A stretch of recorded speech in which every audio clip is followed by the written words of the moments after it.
What are price indices used for? When, on the other side of the world, Petrol & Co. decides to reduce its petrol production, the price of petrol rises. Closer to home, this has consequences for Swiss Ölprodukte, which produces fuel and road surfacing material. As it has to pay more for its raw materials, the company has to raise its retail prices. This will trigger a wave of price adaptations likely to affect the whole economy, starting with its clients. Like Mrs. Mills, for example, who has to pay more to fill up her car and no longer has enough money for a coffee in her favorite cafe. Or like Strada, a civil engineering company commissioned to repair the national roads, who has to pay more for road surfacing material purchased from Swiss Ölprodukte. Strada will in turn pass on this price increase to its clients, in other words, to the Confederation, which will have to pay more than planned to repair the road network. And if the budget is insufficient, it will have to reduce the amount of work carried out.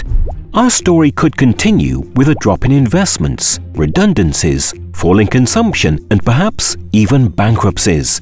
All this is avoided, however, because the public authorities, businesses, and households make regular adjustments to budgets, contractual prices, wages, pensions, and even maintenance payments according to price changes. This is known as indexation. Such measures enable the purchasing power and investment capacity of these economic players to be maintained, thus limiting the economic impact of price changes. But how are these adjustments determined? Through the price indices published by the FSO, the Federal Statistical Office. Every month, the FSO observes the prices of over 100,000 goods and services in Switzerland. 4 indices are created using these figures: the Producer and Import Price Index, the Consumer Price Index, the Construction Price Index, and the Residential Property Price Index. These indices allow price changes to be monitored over time and establish how great the change has been between 2 given periods. By means of the Construction Price Index, the Confederation knows by how much it has to adapt its budget for national road repairs. And, as it makes these indexations every year, the Confederation can finance repairs to the road network as planned. The Strada company knows that price increases also affect its employees, like Mrs. Mills. Through the Consumer Price Index, Strada knows by how much it has to adapt their wages to maintain their purchasing power. This means that Mrs. Mills earns a bit more than before, and that she can afford to pay a little more to fill up her car without giving up her coffee.